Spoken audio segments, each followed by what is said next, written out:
वो गवर्नमेंट बोले सितंबर में खुल जाएगा, अक्टूबर में खुल जाएगा, और जितना मैं समझ पा रहा हूँ आप लोग ये पूरा सेशन ही कंप्लीट करेंगे इस तरह से ऑनलाइन। आपका होल एंड सोल जो है वो कोचिंग है आज के डेट में। कोचिंग में जो आप सीख रहे हो, पढ़ रहे हो, उसी को लिख करके आओगे बोर्ड्स एग्जाम में।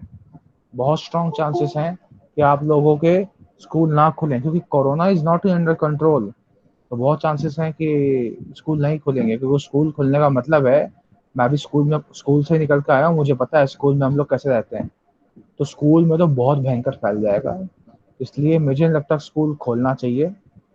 हाँ, पीरियोडिक टेस्ट जो भी चल रहा है ऑनलाइन, अगर आप देखें जो हमारी जो ऑनलाइन टीचिंग पैटर्न है, दिस इज वेरी गुड, और schools are doing much better in that, and it's appreciable।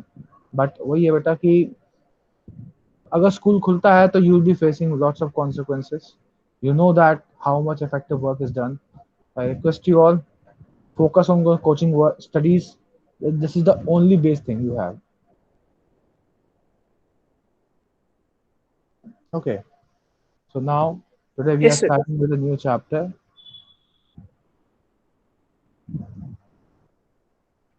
Chapter name is acid, base, and salt। So we are starting with this chapter. Before starting with this chapter, I would like to give you a brief overview about what you are learning. If you remember the word matter, you know that matter is anything which is mass occupies space। Matter वो है जो space occupy करता है और उसमें मास होता है। Matter को केमिकली हम दो तरीके से क्लासिफाई करते हैं। पहला आता है प्योर सब्सटेंस, और दूसरा आता है mixtures. Now your pure substance is further studied as element and compound. और आप सभी जानते हैं कि प्योर सब्सटेंस वो होता है जिसमें सेम टाइप ऑफ पार्टिकल होता है।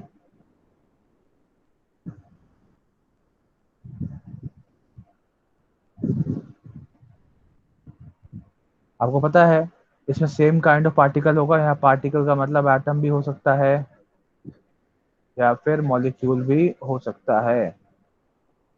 मिक्सचर में क्या होता है, different particles not chemically combined. ठीक है, एलिमेंट्स आप सभी जानते हो उसमें सेम काइंड ऑफ एटम होता है।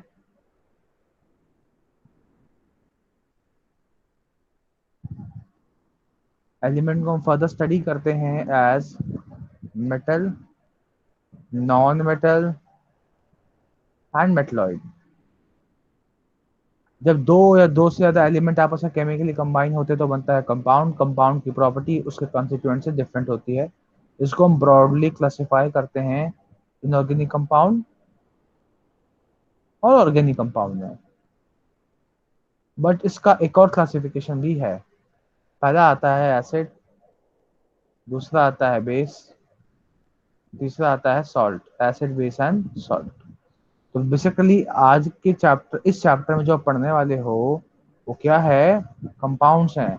आप कंपाउंड्स को पढ़ने वाले हो। Am I right? Yes, sir. Yes, sir. Screenshot ले लीजिए। लिख लिया sir. Yes, हो sir. गया। हो गया. ओके,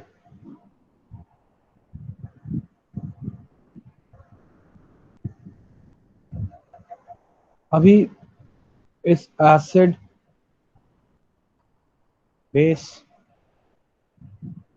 एंड सॉल्ट को स्टडी करने से पहले हमें समझ में आ गया कि तीनों ही क्या है, क्या है, कंपाउंड है।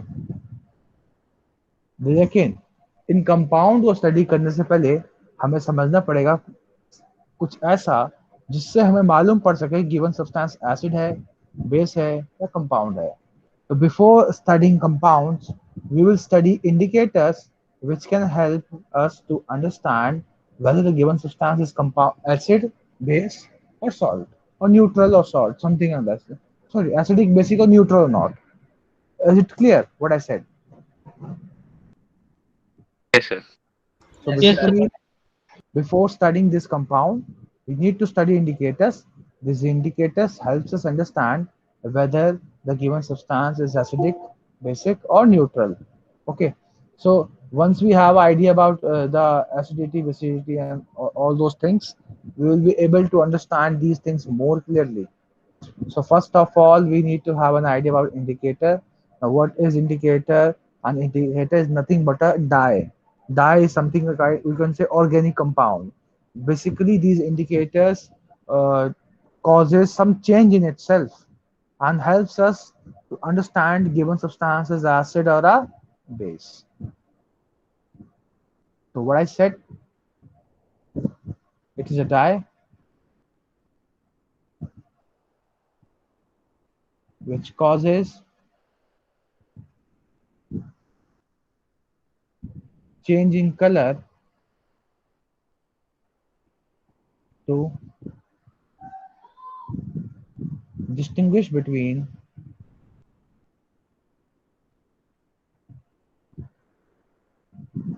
Acid and base. तो मैंने बोला है कि आपका जो डाई है ये एक तरह का कलर चेंज शो करेगा अगर इसको आप एसिड बेस, और अगर आप इसको न्यूट्रल सब्सटेंस में डालते हो तो कोई चेंज तो नहीं आने वाला। तो आसान भाषा में मैं कह सकता हूँ कि हाँ, एसिड बेस को डिस्टिंग्विश करने में इंडिकेटर काम आता है। ठीक है, तो इसको इस डेफिनेशन, ये जो डेफिनेशन मैंने लिखवाई है ये बहुत नैरो माइंडेड डेफिनेशन है।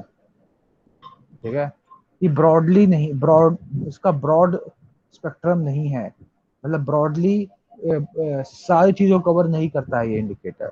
तो देखो, स्टैंडर्ड डेफिनेशन तो मैंने आपको बता दी, पर हमें अब समझना पड़ेगा इंडिकेटर किस तरह से क्लासिफाई हम कर सकते हैं, किस किस तरह से हम इंडिकेटर्स के बारे में सोच सकते हैं। ठीक है, मैं आप चाहता हूं कि आप सभी इसका स्क्रीनशॉट ले लें। ले लिया सर।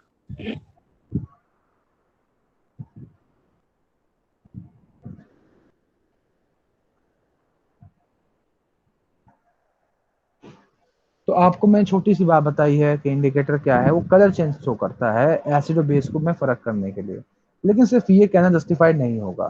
तो हमें इंडिकेटर्स को पहले समझना पड़ेगा कि इंडिकेटर्स कितने प्रकार के होते हैं। देखो, अगर मैं बात करूं, देखो हम क्लासिफाई हम इस इंडिकेटर को क्लासिफाई करने वाले हैं।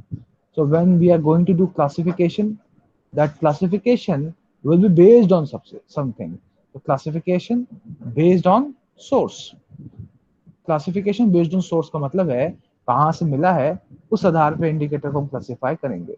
तो अगर वो नेचुरल सोर्स से मिला है तो उसे हम क्या बोलेंगे, नेचुरल इंडिकेटर।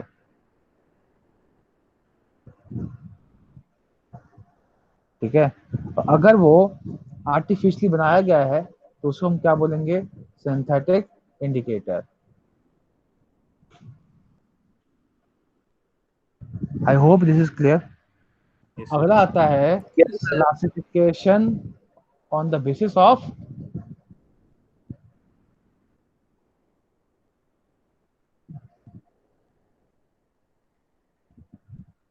एक्शन। देखो, अब हम बात करने वाले हैं एक्शन के आधार पर क्लासिफिकेशन होना, यानी कि मोड ऑफ एक्शन कह सकते हो कि किस तरह से वो हेल्प इंडिकेटर की तरह बिहेव करने वाला है, यानी कि एसिडिक, बेसिक और न्यूट्रल मीडियम में फर्क करने वाला है। ठीक है, इनमें फर्क कैसे करेगा इंडिकेटर। तो दरअसल इसको भी आप फर्दर क्लासिफाई कर सकते हो as visual indicators and as olfactory indicators.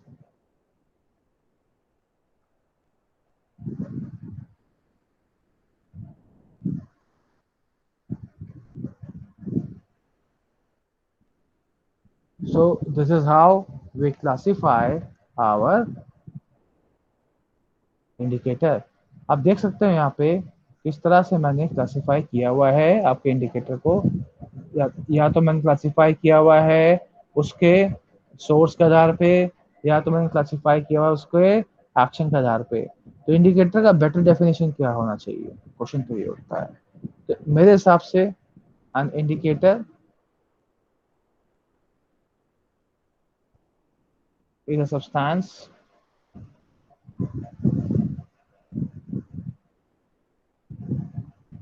which helps in distinguishing between acidic, basic, or neutral medium by changing its color or smell.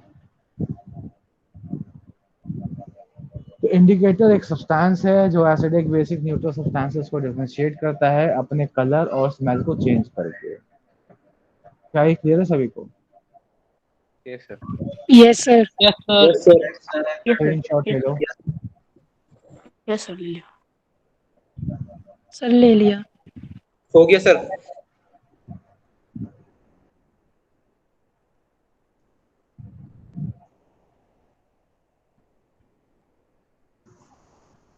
अब हम बात करने वाले हैं नेचुरल इंडिकेटर्स की।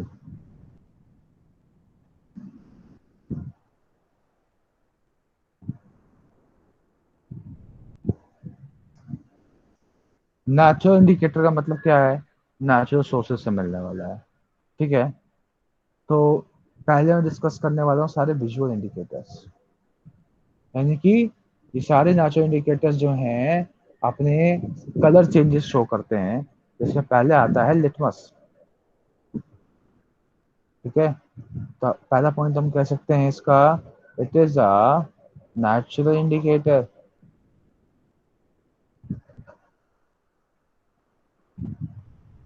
एंड न्यूट्रल कलर इसका कैसा कैसा होता है?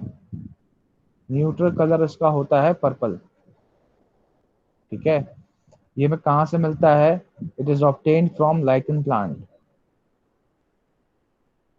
ठीक है, लाइकन प्लांट थैलोफाइटा ग्रुप का होता है ये, आपने बायोलॉजी में पढ़ा भी होगा। तो it is obtained from lichen plant, और बेसिकली लाइकन प्लांट से मिलता क्या है? एक डाई मिलता है। ठीक है, उस डाई कलर जो होता है वो तो पर्पल, उसी से हम लिटमस पेपर या लिटमस सॉल्यूशन हम तैयार कर सकते हैं। तो इट कैन बी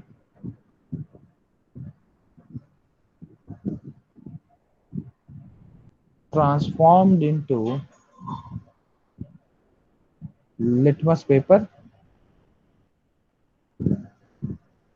और litmus solution। ओके, तो ये हमें मालूम पड़ा लिटमस के बारे में। अब जो आपका लिटमस है वो एसिड और बेस में कैसे काम करेगा? ठीक है, लिटमस पेपर या लिटमस सॉल्यूशन में हमारे पास जनरली दो तरह के लिटमस मिलते हैं। एक होता है ब्लू लिटमस,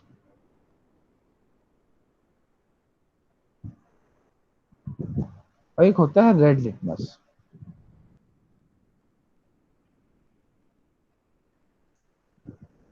ठीक है, अब जो आपका ब्लू लिटमस है वो एसिड में भी बिहेव करेगा और बेस में भी बिहेव करेगा। यानी कि अगर एसिड में मैं ब्लू लिटमस डाल दूं तो क्या होगा, और बेस में डाल दूं तो क्या होगा। सिमिलरली रेड लिटमस एसिड में डाल दूं तो क्या होगा, और बेस में डाल दूं तो क्या होगा। We should have idea about this. अगर आप ब्लू लिटमस में एसिड डालोगे या एसिड में ब्लू लिटमस डालोगे तो ये लिटमस कैसा हो जाएगा? रेड हो जाएगा। लेकिन बेस में क्या होता है? आपके बेस में ये लिटमस नो चेंज दिखाता है। अगर ब्लू है तो ब्लू ही रहेगा, मैं ही कहना चाहता हूँ। ठीक है, नाउ रेड लिटमस को अगर बेस में डालोगे इट विल टर्न ब्लू। लेकिन एसिड की बात करूं तो एसिड में नो चेंज, कोई चेंज नहीं आने वाला। ठीक है,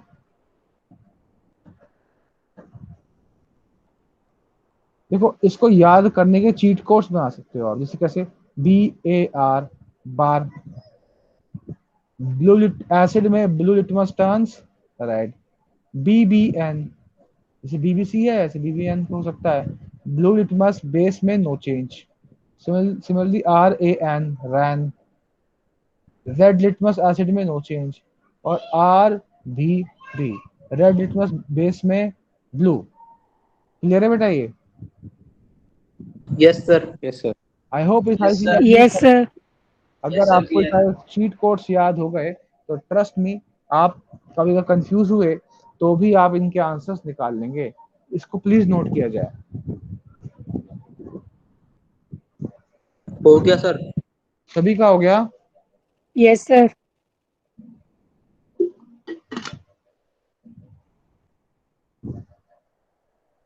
चलिए आगे बढ़ते हैं।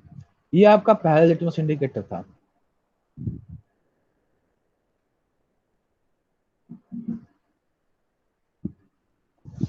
अब हम बात करते हैं हमारे दूसरे लिटमस इंडिकेटर की, सॉरी दूसरे नेचुरल इंडिकेटर की। इसमें आता है आपका टर्मेरिक। ठीक है, टर्मेरिक की बात करूं तो it is also a natural indicator. बेटा ये पॉइंट है, तो मैं ये एक्स्ट्रा बार बार इसलिए लिख रहा हूं ताकि एग्जाम में आप इस पॉइंट को भूलें ना। कहीं आप इस चीज को भूल गए तो दिक्कत हो जाएगी। तो न्यूट्रल कलर या नेचुरल कलर आप कह सकते हो टर्मरिक का कैसा होता है। Natural colour of turmeric is yellow. ठीक है, क्यों है yellow? Because it contain yellow colour dye. इसमें येलो कलर का एक डाई प्रेजेंट होता है। ठीक है, और एसिड और बेस में भी एक कलर चेंज शो कर सकता है। बात करूं टर्मरिक की नेचुरल कलर की तो आपको पता ही कैसा होता है, येलो होता है। तो टर्मरिक इज येलो। याद रखिएगा, एसिड में नो चेंज, येलो था येलो ही रहेगा। लेकिन अगर बेस की बात करूं तो बेस में इट टर्न्स रेडिश ब्राउन। क्या ये क्लियर है सभी को? Yes, sir. Yes sir. Yes, sir. Let me show you image जो आपको बहुत अच्छी अंडरस्टैंडिंग देगा इस कलर चेंज की।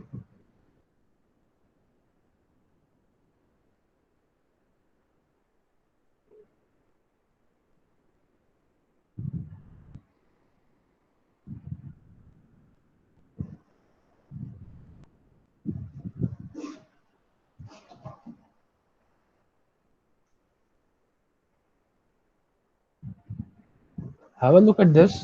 यहाँ पे देख सकते हैं आप कि यहाँ पे ये क्या है, येलो है क्योंकि ये क्या होगा, एसिड होगा। Turmeric. ये क्या है, ये क्या Reddish है, brown. रेडिश ब्राउन है। रेडिश ब्राउन इसलिए है क्योंकि ये बेस है। क्लियर है सभी को? Yes sir. Yes, sir. Yes Yes, sir. sir. Let me show you litmus action also. ये आपको लिटमस एक्शन का काफी अच्छा आइडिया दे देगा।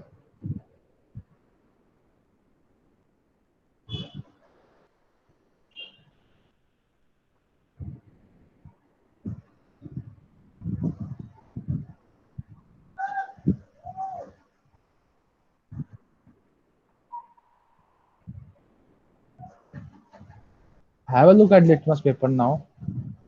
तो आप सभी इस लिटमस पेपर को देख भी सकते हैं, how they look yes and sir. how they can be utilized. Basically that you just need to dip these particular paper into the solution.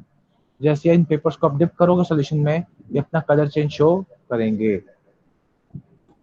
Yes sir. ठीक है, तो ये मैंने बात करी दो लिटमस नेचुरल इंडिकेटर की। अगला हाँ, कोई कुछ कह रहा है क्या? करा हुआ बोलिए। है। हाँ, करा हुआ है सर ये स्कूल में। Very nice. और कोई बच्चा कुछ कहना चाहता है? अब बात करता हूँ रेड कैबेज एक्सट्रैक्ट की। देखो रेड कैबेज जो है वो भी नेचुरल इंडिकेटर है, नाम ही बता सजेस्ट कर रहा है वो रेड कलर का होगा। ठीक है, और एसिड में नो कोई does not shows any change, लेकिन बेस में टर्न्स ग्रीन। ठीक है, क्या क्लियर है?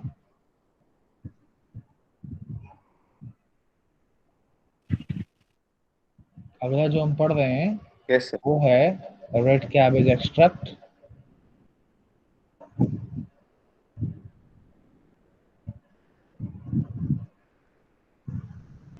रेड कैबेज एक्सट्रैक्ट जो है उस वो भी क्या है, पहला पॉइंट नेचुरल इंडिकेटर है।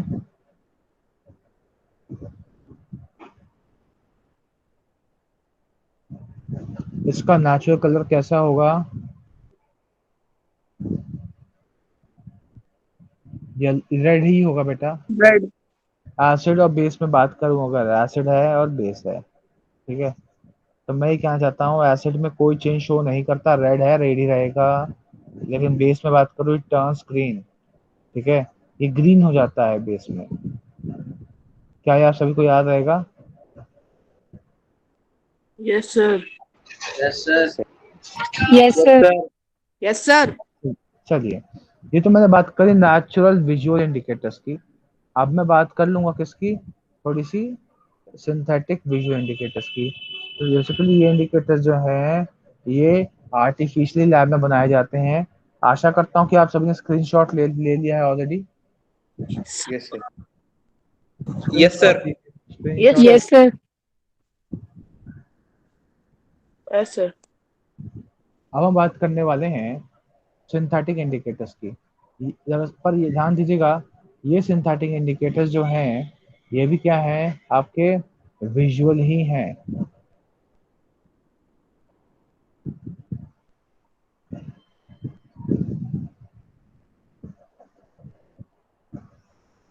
विजुअल इंडिकेटर्स की अगर मैं बात करूं या सिंथेटिक इंडिकेटर्स की बात करूं, तो ये they are prepared artificially in laboratory. Laboratory में केमिकल रिएक्शंस को यूज करके इसे तैयार किया जाता है। इसमें तो पहला नाम आता है फेनोल्फथालीन का। फेनोल्फथालीन एक आपका सिंथेटिक इंडिकेटर है। इसका जो नेचुरल कलर होता है, दिस इज कलरलेस, ओके, इससे कोई कलर नहीं होता। अगर आप इसमें अगर एसिड डाल दोगे, it will turn no change, it will show no change. लेकिन अगर बेस डाल दोगे, it will turn pink colour. Clear है? Yes, sir. मैं आपको दिखा देता हूँ बेटा।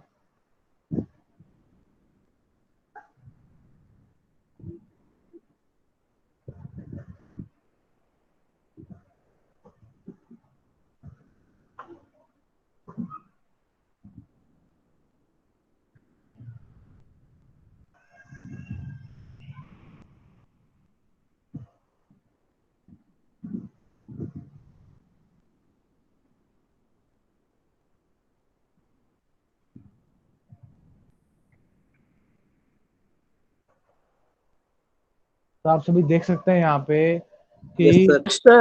एसिड में आपका फेनोल्फथालीन कोई कलर चेंज शो नहीं कर रहा है, लेकिन बेस में it is turning pink in colour, dark purple भी कह सकते हो आप इसको, ठीक है।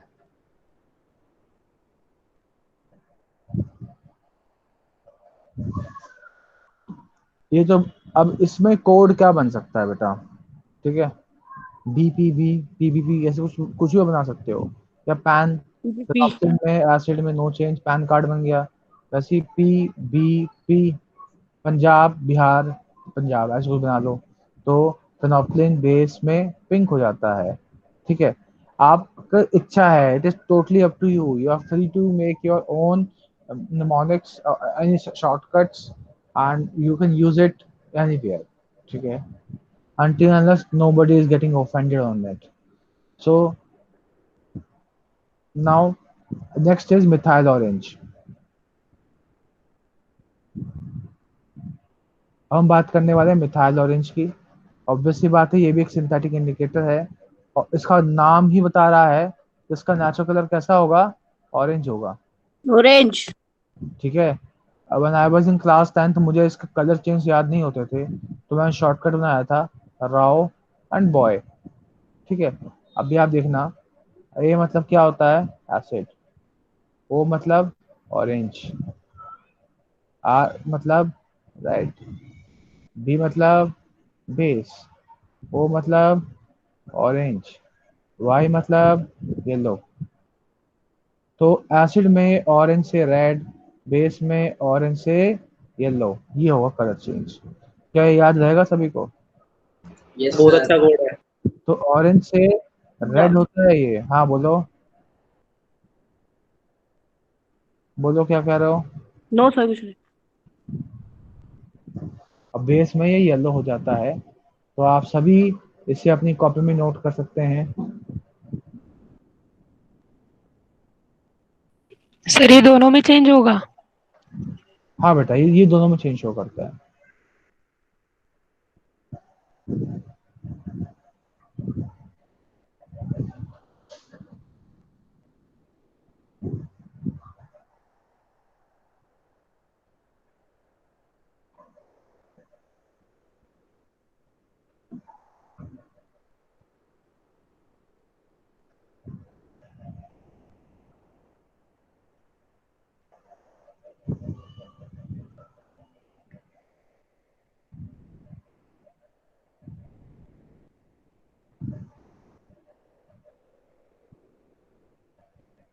सभी का हो गया? Yes sir. Yes sir. देखिए, अभी तक जो आपने पढ़ा था वो था नेचुरल विजुअल इंडिकेटर्स। अब जो हम बात करेंगे वो करेंगे ऑल्फैक्टरी इंडिकेटर्स की। गिटर्स। इसमें पहला आता है अनियन एक्सट्रैक्ट। देखिए, अनियन का स्मेल आप सभी ने ऑब्जर्व तो किया ही होगा। किसी को उसकी खुशबू बेकार लगती है, किसी को उसकी खुशबू अच्छी लगती है, किसी को प्याज खाना पसंद है, किसी को प्याज से नफरत है। It depends on your choices. मुझे इसकी स्मेल बहुत पसंद है अनियन की, ठीक है। तो and it is the regular food you can use onion. तो आप सभी जानते भी हैं, ये बहुत इम्पोर्टेंट वेजिटेबल है। और अगर इसका केमिस्ट्री में यूज जानना हो तो परमाणु मूवी में सजेस्ट करता हूँ। यह परमाणु मूवी है बेटा, इसको जरूर देखें। तो मैं बात कर रहा था अनियन एक्सट्रैक्ट की। अनियन एक्सट्रैक्ट का मतलब क्या है? तो अनियन एक्सट्रैक्ट का मतलब है बेटा कि आप अनियन को ग्राइंड कर दो, पाउडर या पेस्ट टाइप बन जाए, वो होगा अनियन एक्सट्रैक्ट। आपको पता है अनियन की कैरेक्टरिस्टिक स्मेल होती है। वो स्मेल और फ्रेग्रेंस जो भी आप उसे कहना चाहो, आपको पता है वो कैसी होती है। अगर उसमें आप एसिड डाल दोगे तो उसकी स्मेल में कोई चेंज नहीं आएगा। नो चेंज इन स्मेल, जैसे स्मेल थी वैसे ही रहेगी। लेकिन अगर उस पर्टिकुलर अनियन एक्सट्रैक्ट में आप बेस डाल लोगे तो स्मेल वो जो स्मेल है आप ऑब्जर्व नहीं कर पाओगे। तो नो स्मेल ऑब्जर्व्ड, वो स्मेल ही गायब हो जाता है। सेकंड आता है वैनिला एक्सट्रैक्ट। वैनिला एक्सट्रैक्ट की बात करूं तो ये जो हमें मिलता है वैनिला एक्सट्रैक्ट, हमें वैनिलिन प्लांट से मिलता है, ठीक है। अब इसके अंदर भी कोई सब्सटेंस होता होगा, इसके कारण एसिड में नो चेंज ऑफ स्मेल,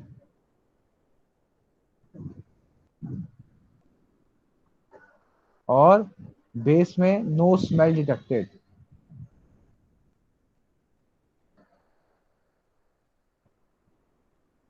ये है आपका ऑल्फैक्टरी इंडिकेटर। और भी बहुत सारे इंडिकेटर हैं, जैसे कि लौंग कह सकते हो आप, लौंग भी, क्लोव, क्लोव भी ऑल्फैक्टरी इंडिकेटर है। अनियन में क्या होता है? Benzene sulphonic acid.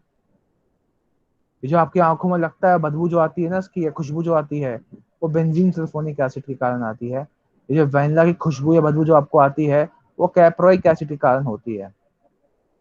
ये जो वैनिला एक्सट्रैक्ट किससे बनता है? वैनिलिन प्लांट से बनता है, ठीक है। अच्छा, आप में से किस किस को वनीला आइसक्रीम पसंद है? सबको पसंद है। अमन, यू फील लाइक इट? मुझे yes sir. Very yes nice. Sir. Yes sir. Yes sir. अच्छा, आपने कभी सोचा है कि उसके अंदर वनीला का टेस्ट कहाँ से आया? No sir. Caproic acid. कैसे आता है बताओ?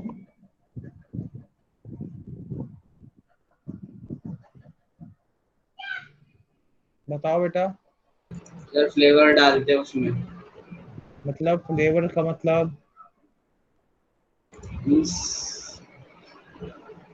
Chemical sometime something like that. आप तो ये सोच रहे हो कि वहां की वनीलिन प्लांट को लिया, उसको ग्राइंड करके डाल दिया, आप ये सोच रहे हो? नहीं सर। तो कुछ बेटा सबके लिए नहीं कर सकता, कुछ आइसक्रीम फैक्ट्रीज जो होती है वो क्या करती है ना, चूहे जैसा दिखने वाला एक वो होता है एनिमल, ठीक है। Hello, can you sir hear me? Yeah sir yes sir.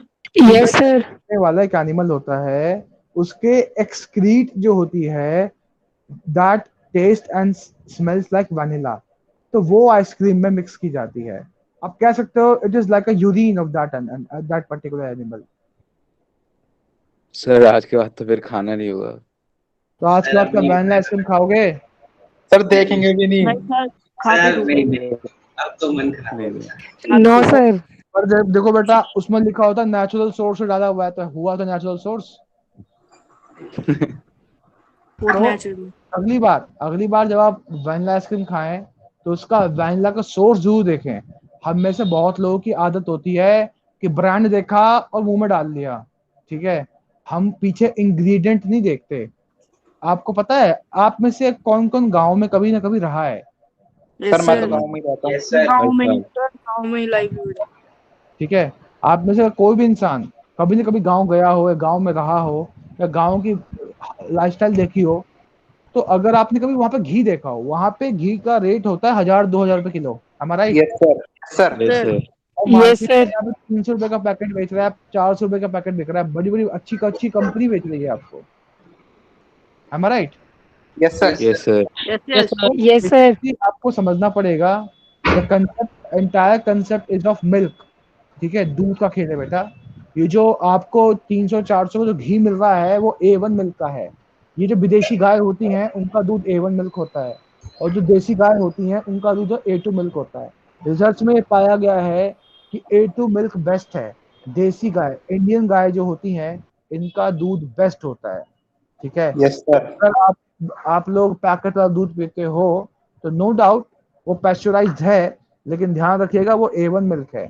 A2 milk आपकी बॉडी के लिए बेस्ट है, इसलिए इंडिया से वो दूध एक्सपोर्ट होता है। Yes sir. और आप लोगों को या मुझे A1 मिल्क पिलाया जा रहा है, जो फॉरेनर्स ने पहले ही डिस्कार्ड कर दिया है। और इंडिया में ये A1 मिल्क इसलिए पॉपुलर हो रहा है क्योंकि A1 मिल्क देने वाली गाय जो है उनका जो प्रोड्यूस है वो ज्यादा है, यस सर। ठीक है। Yes sir. मतलब ये जो मैंने पढ़ा है मैं आपको वो बता रहा हूँ। और मतलब बेटा अगर ये जो पुराने जो वेद वगैरह बनते थे ना, उसमें ऋषि मुनियों ने लिखा हुआ है कि अगर आपको कर्ज लेके भी घी खाना पड़े तो आप घी खाइए। मतलब ये जो आयुर्वेदा की बुक्स हैं इसमें ये सब चीज स्टेटमेंट दिए हुए हैं।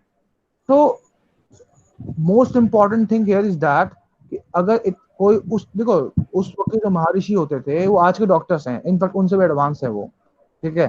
तो अगर उन्होंने बोला है कि घी इज बेस्ट फॉर यू, पर जो घी हम लोग खा रहे हैं दैट वो उनकी बात नहीं कर रहा है, वो देसी गाय की घी की बात कर रहा है।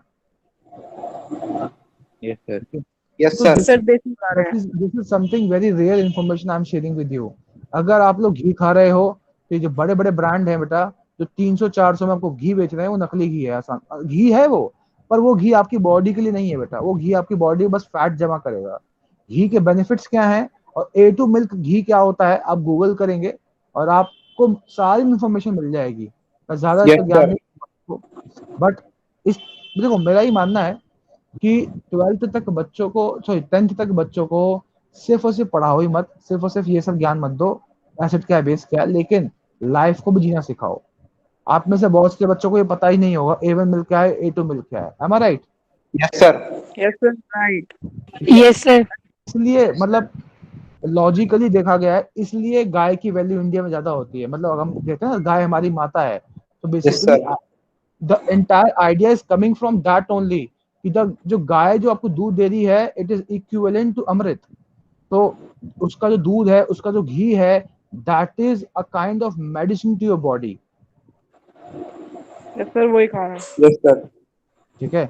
लेकिन देसी गाय, ध्यान रखिएगा देसी गाय। Yes sir. तो अभी जब ये रिसर्च में सामने आया है ना, तो हमारी इंडियन गवर्नमेंट ने भी A2 मिल्क का जो प्रोडक्शन है वो ज्यादा करने पे फोर्स किया है। ये सारी इन्फॉर्मेशन बहुत रेयर होती हैं। अगर आप न्यूज चैनल खोलोगे तो वहाँ बकवास चलता है, चाहे आप कोई भी न्यूज देख लीजिए, चाहे यस आप सर।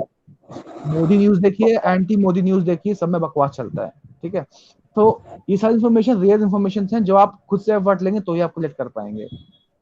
मैं आपको फ्री में दे रहा हूँ। ठीक है। Yes, sir. यस, सही है। सर एक चीज पूछनी थी। हाँ बेटा। सर अनियन एक्सट्रैक्ट में ये बेंजीन सल्फोनिक एसिड है, मतलब ये हाईली वेपराइजिंग होगा जिस हिसाब से हमें आंख में लगता है। हाईली तो हाईली सर मतलब वेपराइज बहुत जल्दी हो जाता होगा। वोलेटाइल तो है, वोलेटाइल तो है बेटा, ये वोलेटाइल है। हाँ। हाँ सर, तो सर हम मतलब इसको कैसे रोक सकते हैं, कम कर सकते हैं इसका इफेक्ट, ताकि मतलब हमें आंख वगैरह में ना लगे इसको, इसके बेटा देखो, रो लेवल। ऐसा कोई घरेलू उपचार तो कॉम्बिनेशन। इसका नहीं है जितना मैं जानता हूँ। आप लोग जानते हो क्या? तो सर शायद कभी कभी देखा है कि फ्रिज में रखने के बाद हो जाता है, मतलब मे बी वेपर्स की देखो, एनर्जी लूज हो जाती ऑब्वियस है। सी बात है। देखो बेटा, आप क्या बोल रहे हो कि इसके सर आंखों में लगना हम कैसे रोकें? आप इसको उस कमरे से साइड कर दो, हो गया, है ना? आप ये कह रहे हो कि हम इसे काट भी रहे हो, हमारी आंखों में लगे ना। तो एक ही तरीका है, बेंजीन सल्फोनिक एसिड के अंदर कोई एक दूसरा ग्रुप इंट्रोड्यूस कर दो, नाइट्रेशन कर दो इसकी, हेलोजिनेशन कर दो इसकी, हेलोजन इंट्रोड्यूस कर दो। लेकिन क्या उसके बाद ये खाने लायक रहेगी? No sir. तो अगर आपने मूवी देखी हो परमाणु, वहां पे आपने ऑब्जर्व किया हो तो अनियन को रेडिएशंस ऑब्जर्व करने के लिए भी यूज किया जाता है, रेडियो एक्टिव रेडिएशंस। ओ, देखी देखी किसी ने मूवी है? No, sir sir. अभी इस क्लास के बाद देखूंगा। ठीक तो ये है। वाला सीन नहीं देगा, बाकी देखिए।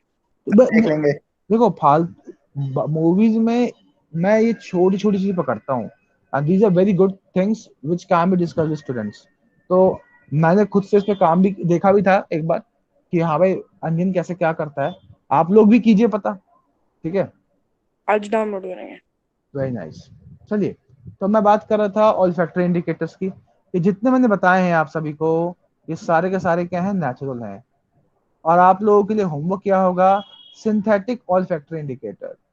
You will tell me that what is synthetic olfactory. Give example of synthetic olfactory indicator. You need to give me idea about this.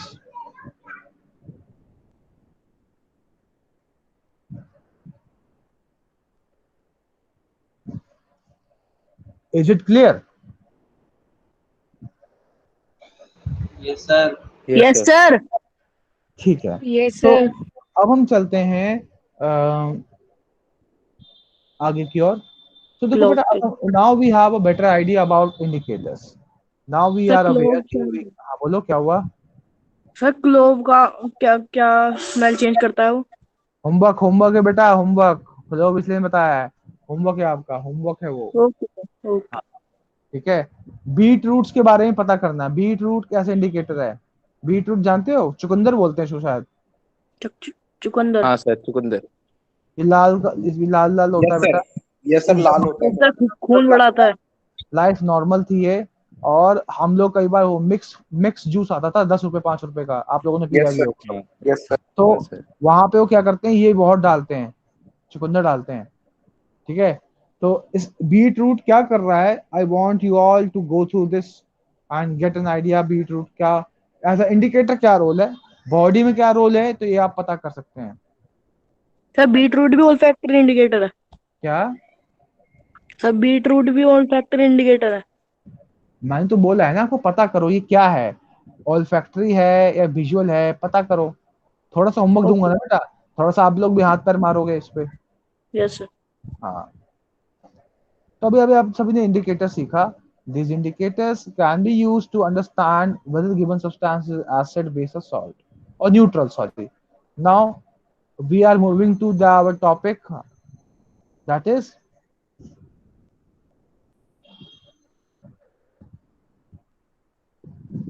acids. Acids.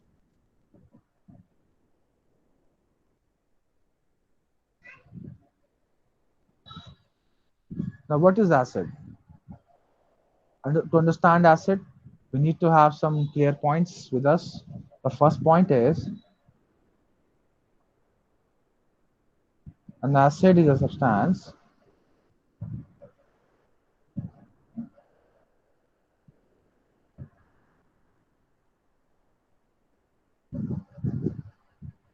which is sour in taste. Am I right? Yes sir. Yes. आपका ये acid है, yes sir. अगर जितने भी आप acid आप देखोगे ये सारे के सारे सार टेस्ट के होते हैं, कभी ना कभी तो आप सभी ने खाया ही होगा, है लेमन। ना? सर ये जनरल कंक्लूजन होगा ना, क्योंकि हम HNO3 को तो टेस्ट कर नहीं सकते। क्या बेटा क्या? सर बस डाउट ऐसे ही पूछ रहा था सर, ये जनरल कंक्लूजन है स्पेसिफिक, क्योंकि हम नाइट्रिक एसिड को तो टेस्ट कर नहीं सकते ना। हाँ ऑब्वियसली, लिटमस हम सिर्फ और सिर्फ बेटा जनरली, इंडिकेटर्स यूज सुनो सुनो सुनो, एडिबल मैंने एसिड। देखो मैंने मैंने जो एडिबल एसिड से आपने टेस्ट किए ही है, लेबोरेटरी में काम करते वक्त मैं पिपेट होता है बेटा, ऐसा होता है पिपेट ये, ठीक है? इस पिपेट से आपको क्या करना होता है, एसिड को सक करना होता है, ठीक है? यहाँ तक होता है 10 ml का मार्क होता है, तो आपको 10 ml इसी से लेना होता है, माउथ से ही लेना होता है इसमें। तो कई बार क्या होता है ऊपर भी खिंच जाता है, तो मेरे माउथ में कई बार हाइड्रोक्लोरिक एसिड आया है, हल्का ही आया पर आया है, दैट इज ऑल्सो सार इन टेस्ट, ओके सर। ठीक है? नाइट्रिक एसिड का टेस्ट मुझे नहीं पता है, लेकिन हाँ I can assure you that hydrochloric acid is सार इन टेस्ट। हो सकता है जनरल किसी ने किसी ने टेस्ट किया ही होगा, तो हो सकता है एक्सट्रीम डाइल्यूट फॉर्म में किया हो, that's why this statement was given. Okay sir. Now this word सारी कहां से आया? किसी को पता किसी से आया ये? This acid is derived from the word acidus which means sour in taste, ठीक है? Now asset turns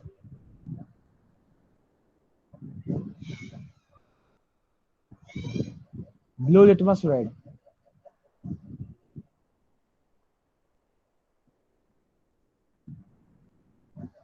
So acid is turned blue litmus red.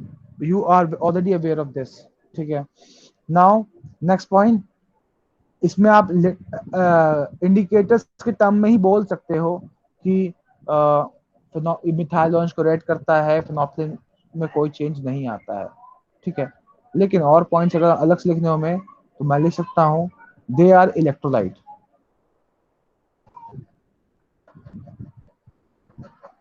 अभी इलेक्ट्रोलाइट क्या होता है किसी को पता है क्या? That conducts electricity. conduct Yes, electricity. yes, a solution, a liquid Ma'am, sir, they have H plus ions. which can conduct If it is in solid form, we call it electricity conductor. If it is in solution, then we call it electrolyte. due to presence of free ion। देखो ये बहुत कम बच्चों को पता होता है, और मैं जब मैंने एक बार क्लास 8 का बैच लिया था आई रिमेम्बर, तो मैंने वहां पे बच्चों को सिखा दिया था, ये आप लोग भी सीख लो। देखो ये जो कंडक्शन जो है, कंडक्टर जो आप कह रहे हो, जब कोई भी सब्सटेंस अगर कंडक्टर है, तो डिपेंडिंग अपॉन उसका फिजिकल स्टेट क्या है, आप ये स्टेटमेंट देते हो। अगर सॉलिड है वो, अगर सॉलिड है तो फ्री इलेक्ट्रॉन के कारण वो कंडक्शन कर रहा है, और लिक्विड है तो वो फ्री आयन के कारण कंडक्शन कर रहा है। क्या आप लोगों की बात पता है? अब पता चल गया सर पता है।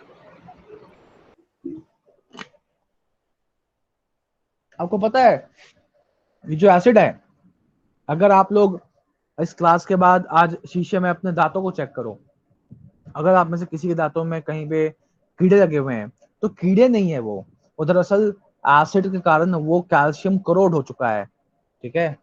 Yes sir. सर पर नहीं लगी वो, हम चेक नहीं कर सकते। आप जो हमारे दांत जिससे बनते हैं ना, उसको हम बोलते हैं हाइड्रोक्सी एपेटाइट, ठीक है? जो बेसिकली कैल्शियम फॉस्फेट और वाटर का कॉम्बिनेशन होता है। कहा जाता है कि टूथपेस्ट में फ्लोरीन होना चाहिए, फ्लोराइड होना चाहिए, तो फ्लोराइड क्या करता है, हमारे दांतों को बनाता है फ्लोरोएपेटाइट। तो फ्लोरोएपेटाइट ज्यादा स्ट्रॉन्ग होता है as compare to hydroxyapatite. इसलिए कहते हैं कि बच्चों मतलब जब हम ग्रोइंग एज, आपकी एज में फ्लोराइड कंटेंट वाला टूथपेस्ट होना चाहिए। पर पानी में भी फ्लोराइड होता है, तो कई बार क्या होता है वो जो रिक्वायरमेंट है वो पानी से ही पूरी हो जाती है। अगर आप लोगों को पता है तो I am very happy. And we should brush 2 times a day। इसके बारे में भी हम इस टॉपिक चैप्टर में बात करेंगे। तो 10 तक की science is all about learning how to live. अब मैंने आपको बताया कि एसिड एक जो लिक्विड है वो इलेक्ट्रोलाइट की काम करता है क्योंकि उसके अंदर फ्री आयंस होते हैं, and these free ions are all responsible for the conduction of electricity. I hope this point is clear to all of you. Yes, sir. Yes, sir. Now, Yes, sir. let us have a deeper look of this particular topic. Now, you know that we are focusing on this topic based on classification. Okay. Now, first of all, we will do the classification. A classification of acid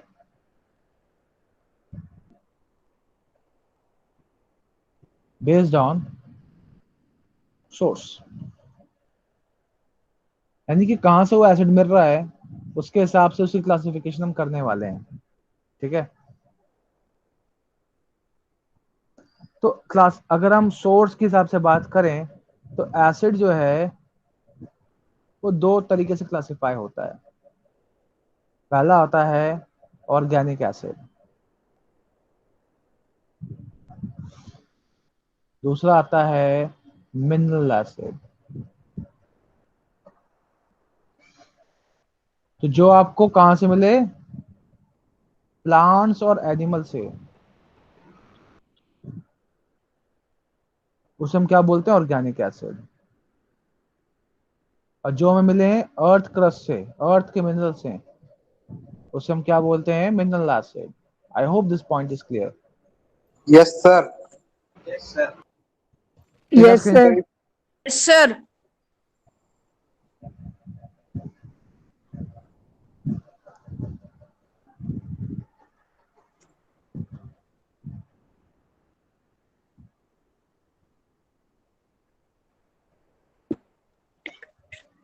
तो अब हम organic acid और mineral acids की बात करेंगे।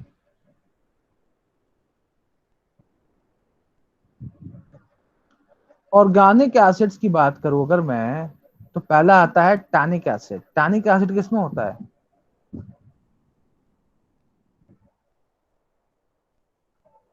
ये होता है टी में। टी में। फिर आता है सिट्रिक एसिड। सिट्रिक एसिड होता है सिट्रस फ्रूट में। सिट्रस फ्रूट तो आप समझ गए ही होंगे। ठीक है, यस सर। तो आप लोगों को कम से कम रोज एक आंवला खाना चाहिए, एटलीस्ट 1 आंवला a day. Yes sir.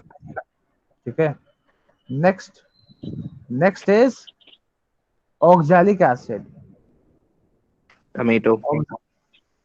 Spinach या कच्चा टमाटर उसमें भी होती है। Yes sir. ठीक है, यस सर।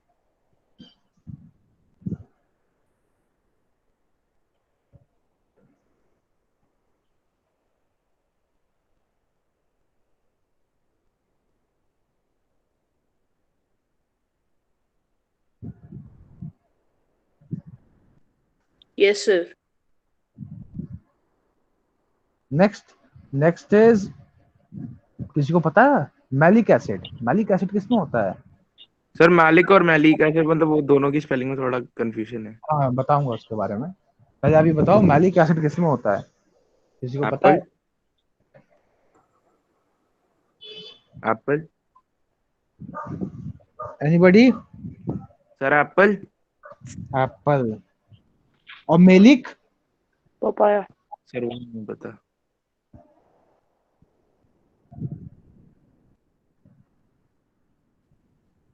Apple Guava. में होता है, वेरी गुड।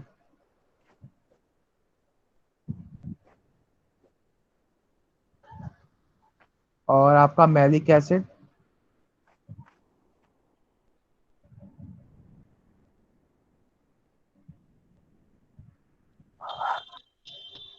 ये किसमें होता है?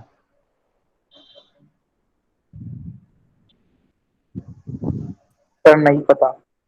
Guava. बेटा ये आपको, ये ऑर्गेनिक कंपाउंड नहीं है, पहले तो बता दूं मैं, ये ओके सर। ऑर्गेनिक एसिड नहीं है। ठीक है। ये यस सर। आपको यस सर। ये आपको मैलिक एनहाइड्राइड एक कंपाउंड होता है, ये उससे मिलता है। तो कंफ्यूज नहीं होना, इसको मत ऐड करना। ठीक है। ठीक है सर। तो तब ब्यूटारिक एसिड।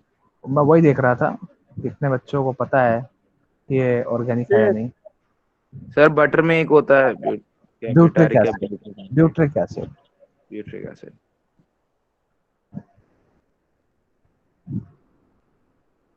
ब्यूट्रिक एसिड होता है बटर में। नेक्स्ट आता है lactic acid, curd, milk. Curd में। Yes sir. और बताओ। Yeah sir tartaric acid, grapes. Very nice. तो टार्टारिक एसिड होता है ग्रेप्स में, raw mango, then raw grapes कह सकते हो आप, ग्रेप्स का गलत होगा। टार्टारिक एसिड, टैमरिंड,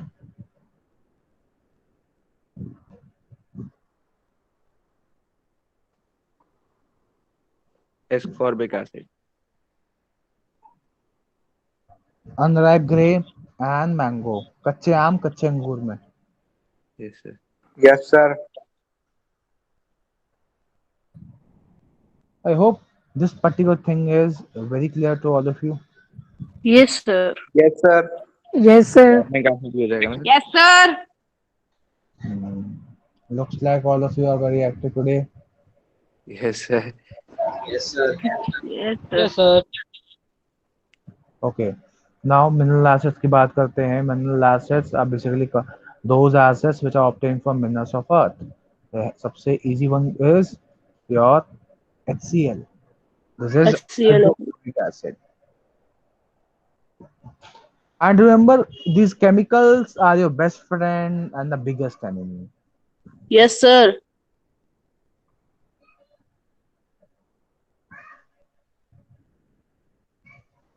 आपको पता है कि अगर ऐसा कोई बर्तन जो गैल्वनाइज्ड है और उसमें उसको आप खाने के लिए यूज कर रहे हैं, और अगर वो जिंक बॉडी में गया तो, और गलती से भी बॉडी के अंदर प्री कार्सिनोजेन यानी कि कार्सिनोजेन यानी कैंसर करने वाला कोई ऐसा एजेंट मौजूद हुआ, उस जिंक के जरिए वो अपना काम चला लेगा, फिर वो कैंसर करा देगा। ठीक है। तो ये सारी इंफॉर्मेशन मैं आपसे शेयर कर रहा हूँ, इसलिए कर रहा हूँ ताकि आप इसको अपनी लाइफ में लेकर के आए। कुछ लोग आपने देखा होगा गली मोहल्ले में बर्तन बेचने वाला भी आता है, वो बड़ी सी वो स्टॉल ट्रॉली लेकर के। यस तो सर। एक वो 20 रुपए की प्लेट दे देगा आपको, वही आप बिग बाजार में जाओगे वहां पर आपको 80 रुपए की एक प्लेट देगा, आपको टू कॉस्टली टू कॉस्टली, बहुत महंगा है, हम 20 रुपए वाला रहेगा, बहुत सस्ता होता है। Yes sir. तो इस तरह की नहीं, ये जनरल हैबिट इंडियंस की होती है। हमें लगता है सस्ता, हम अगर सस्ता खरीद रहे हैं तो हमने स्मार्ट वर्क किया है, but let me tell you, never do this. क्योंकि उन स्टील के सर वो बर्तनों गोल्ड से साफ करने वाले भी आते हैं सस्ते में। वो अगर क्या बोलते हैं स्टील के बर्तन से क्रोमियम बॉडी में गया, वंस अगेन वो ट्यूमर का कारक हो सकता है, ट्यूमर कर सकता है बॉडी के अंदर।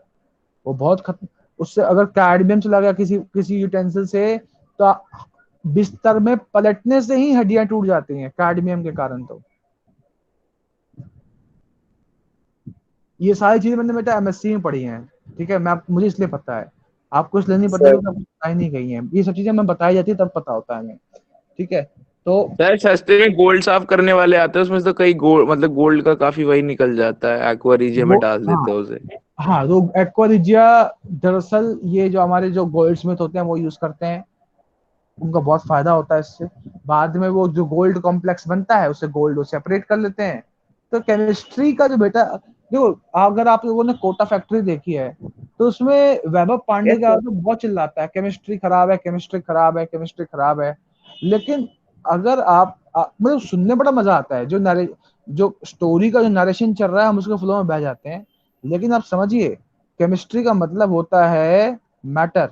मैं बस आसान भाषा में केमिस्ट्री को एक ही वर्ड से जोड़ता हूँ, मैटर से। और मैटर का आप क्या पढ़ रहे हो? स्ट्रक्चर पढ़ रहे हो। और क्या पढ़ रहे हो? प्रॉपर्टी पढ़ रहे हो। और क्या पढ़ रहे यस हो? सर।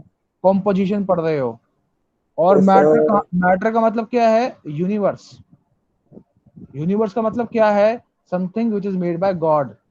ठीक है, हिंदी में बोलोगे तो भगवान, अरबी में बोलोगे तो अल्लाह ने बनाई है। ठीक है, केमिस्ट्री इज गॉड।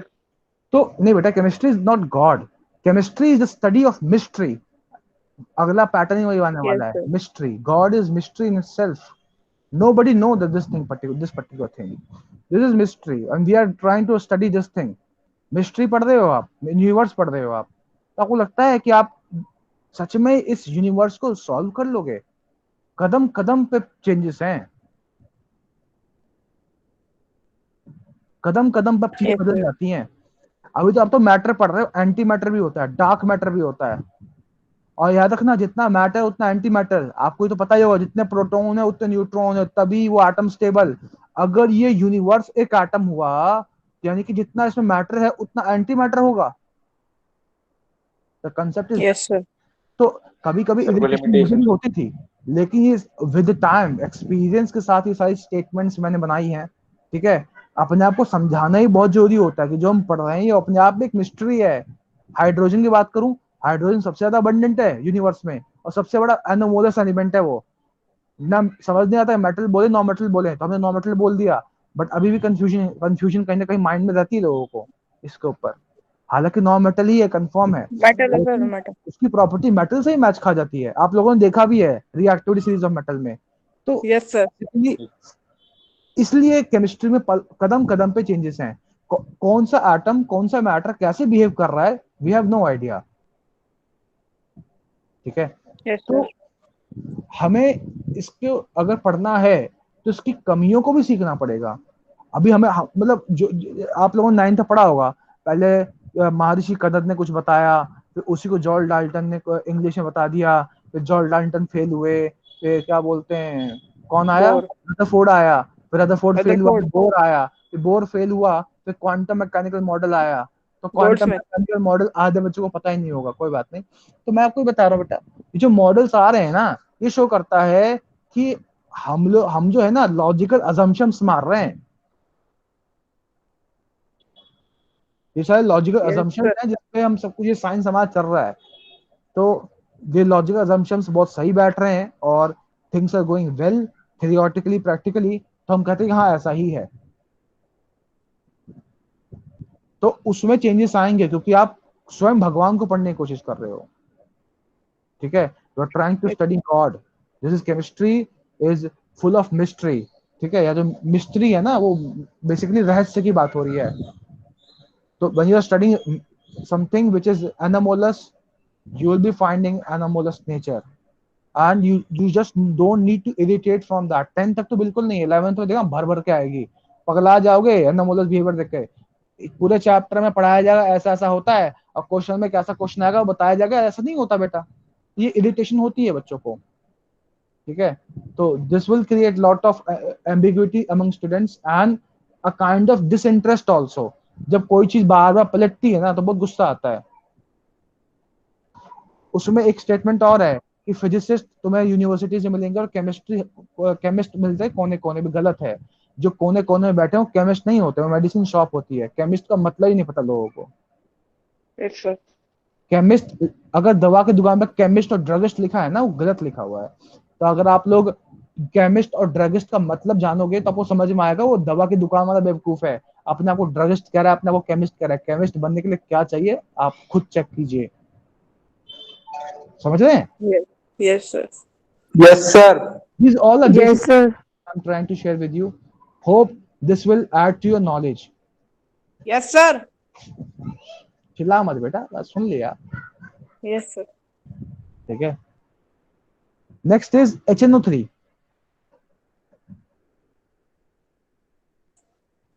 हाइड्रोजन नाइट। This is nitric nitric acid. Acid.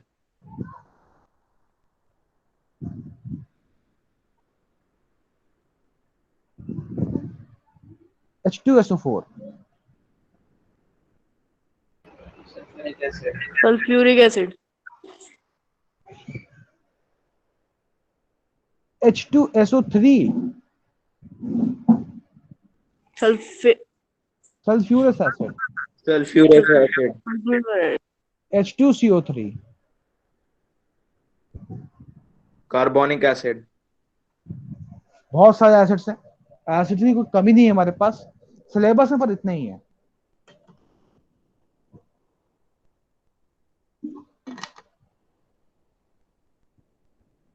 लेकिन आपको ऐसा फील ना हो कि सर ने सिलेबस का ही बताया इसलिए एक आध लिख लो। HNO2, nitrous acid, HClO4, HClO3, HClO2 और HClO। HCl1। का नाम आप लोग बताएंगे? बताएंगे?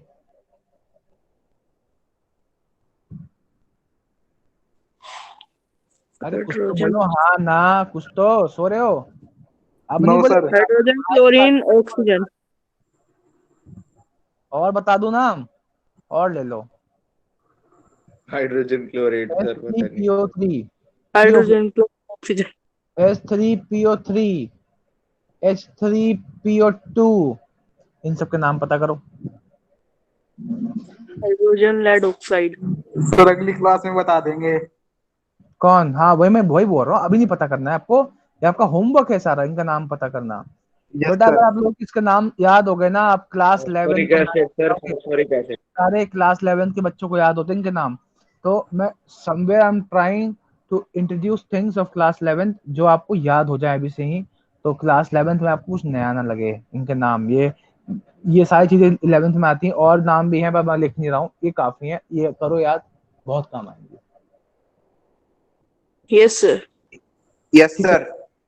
तो yes sir. Basically idea is कि अगर मैं सोर्स के आधार पे क्लासिफाई करूंगा एसिड को, तो वो दो तरीके से इजी तौर पे होंगी। एक होगा ऑर्गेनिक एसिड, एक होगा मिनरल एसिड। ठीक है। नाउ ऑर्गेनिक एसिड के आधार पे ये है क्लासिफिकेशन, मिनरल एसिड के आधार पे ये है क्लासिफिकेशन। और यस सर। मिनरल एसिड का मतलब मिनरल, अर्थ के मिनरल से। ठीक है। आर्टिफिशियली हम क्रिएट, एक्सट्रैक्ट कर रहे हैं। एक बच्चे ने मुझे सवाल पूछा था, सर HCl तो हमारे स्टमक में भी है, उसको फिर आपने मिनरल क्यों बोला? तो बेटा इसका सिंपल सा आंसर है, मैंने बोला एक्सट्रैक्ट करते हैं। ठीक है। अब हम किसी के पेट को फाड़ के उससे HCl नहीं निकालते हैं, निकालते हैं क्या? No sir. No sir. No sir. अच्छा, आप लोगों ने ये दवा सुनी है no aspirin? Sir. Yes sir, सुनिए। Yes, sir sir. नाम, आपको पता है ये बैन है? सर नाम सुना है, काम एस्पिरिन। नहीं पता। क्या? नाम सुना है सर, काम नहीं पता, ये कह रहा है वो। सर दर्द की दवा है बेटा सर ये, क्यों बैन है? पता करो। पेन किलर होगी। पता करो उसके बारे में, and you will sir ban. Get to know exciting knowledge. आपको अगर नहीं पता होगा तो मैं बताऊंगा नेक्स्ट क्लास में। Okay sir. Okay sir. ये जो पेट में जो एसिड होता है बेटा ना, इससे मुझे एस्पिरिन याद आ गया। ठीक है। मैंने एक सेमेस्टर में मेडिसिन के बारे में बहुत पढ़ा है, और वहाँ पे बेसिकली जो मॉडर्न मेडिसिन है उनके बारे में भी था, और जो आयुर्वेदिक मेडिसिन है उनके बारे में भी था। And that was really fascinating to understand these things. तो मुझे काफी इंटरेस्ट आया था उसमें, और मैंने बहुत कुछ सीखा था। धीरे धीरे आप लोगों को शेयर करता रहूंगा। तभी मैंने एस्पिरिन का एक टॉपिक उठाया है। अब मैं सिंपली बता दूंगा तो आप लोग उसे ढूंढोगे नहीं। आप लोग खुद एक बार पता करो कि एस्पिरिन क्यों बैन है, what is the side effect of aspirin, why it is completely ban. मिल जाए तो बताओ। ठीक यस है। सर। चलिए, तो ओके सर। अभी जो हमने क्लासिफिकेशन किया है, that is based on source. Now अब जो हम क्लासिफिकेशन करेंगे, this classification is based on strength.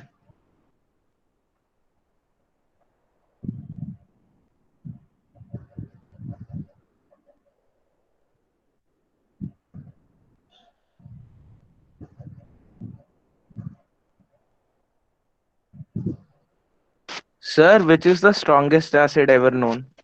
Fluoroantimonic acid. क्या sir? Fluoroantimonic acid. Okay sir. Formula पता है सर इसका? फॉर्मूला बता। नहीं सर बता दो। इसका फॉर्मूला होता है H2, इसका होगा H2FSB6, ऐसा कुछ होता है फॉर्मूला। ठीक है सर। Okay sir. एक सेकंड में याद करने दो।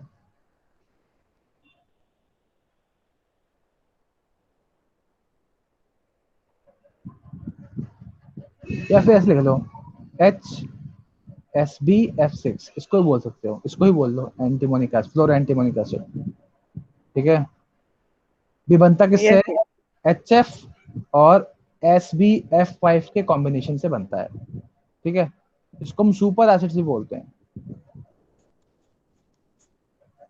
Okay sir.